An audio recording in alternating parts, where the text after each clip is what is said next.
Acts chapter 23, before the high council. Paul surveyed the members of the council with a steady gaze and then said his piece. Friends, I have lived with a clear conscience before God all my life up to this very moment. That set the chief priest Ananias off. He ordered his aides to slap Paul in the face. Paul shot back. God will slap you down. What a fake you are. You sit there and judge me by the law and then break the law by ordering me slapped around. The aides were scandalized. How dare you talk to God's chief priest like that? Paul acted surprised. How was I to know he was chief priest? He doesn't act like a chief priest. You're right. The scripture does say, don't speak abusively to a ruler of the people. Sorry. Paul, knowing some of the council was made up of the Sadducees and others of Pharisees and how they hated each other, decided to exploit their antagonism. Friends, I am a stalwart Pharisee from a long line of Pharisees. It is because of my Pharisee convictions, the hope and resurrection of the dead, that I have been hauled into this court. The moment he said this, the council split right down the middle. Pharisees and Sadducees going at each other in heated argument. Sadducees have nothing to do with the resurrection or angels or even a spirit. If they can't see it, they don't believe it. Pharisees believe it all. And so a huge and noisy quarrel broke out. Then some of the religion scholars on the Pharisee side shouted down the others. We don't find anything wrong with this man. And what if a spirit has spoken to him, or maybe an angel? What if it turns out we're fighting against God? That was fuel on the fire. The quarrel flared up and became so violent that the captain was afraid that they would tear Paul apart limb from limb. He ordered the soldiers to get him out of there and to escort him back to the safety of the barracks. A plot against Paul. That night, the master appeared to Paul. It's going to be all right. Everything is going to turn out for the best. You've been a good witness for me here in Jerusalem. Now you're going to be my witness in Rome. The next day, the Jews worked up a plot against Paul. They took a solemn oath that they would neither eat nor drink until they had killed him.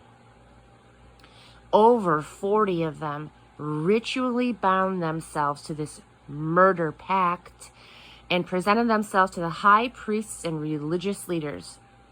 We have bound ourselves by a solemn oath to eat nothing until we have killed Paul. But we need your help. Send a request from the council to the captain to bring Paul back so that we can investigate the charges in more detail. We'll do the rest. Before he gets anywhere near you, we'll have him killed. You won't be involved. Paul's nephew, his sister's son, overheard them plotting the ambush. He went immediately to the barracks and told Paul. Paul called over one of the centurions and said, "Take this young man to the captain. He has something important to tell him."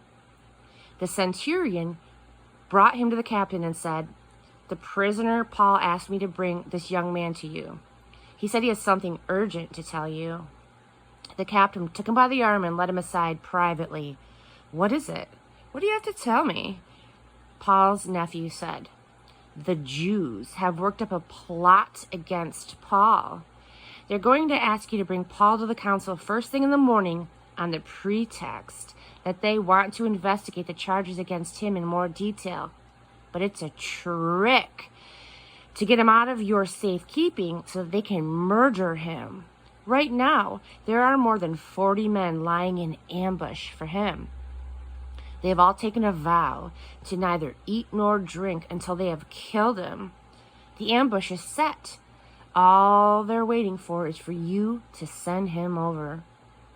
The captain dismissed the nephew with a warning. "Don't breathe a word of this to a soul." The captain called up 2 centurions.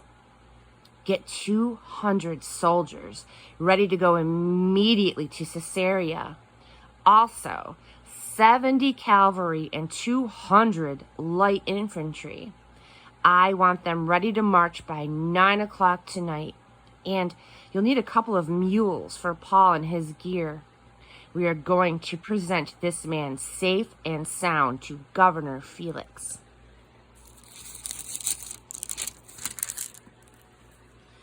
Then he wrote this letter. "From Claudius Lysias to the most honorable Governor Felix. Greetings! I rescued this man from a Jewish mob.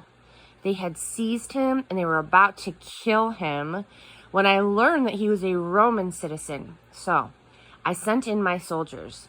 Wanting to know what he had done wrong, I had him brought before their council. It turned out to be a squabble turned vicious over some of their religious differences, but nothing remotely criminal. The next thing I knew, they had cooked up a plot to murder him. I decided that for his own safety, I'd better get him out of there in a hurry. So I'm sending him to you. I am informing his accusers that he is now under your jurisdiction." The soldiers, following orders, took Paul that same night to safety in Antipatris. In the morning, the soldiers returned to their barracks in Jerusalem, sending Paul on to Caesarea under guard of the cavalry. The cavalry entered Caesarea and handed Paul and the letter over to the governor. After reading the letter, the governor asked Paul what province he came from and was told, "Cilicia." Then he said, "I'll take up your case when your accusers show up." He ordered him locked up for the meantime in King Herod's official quarters.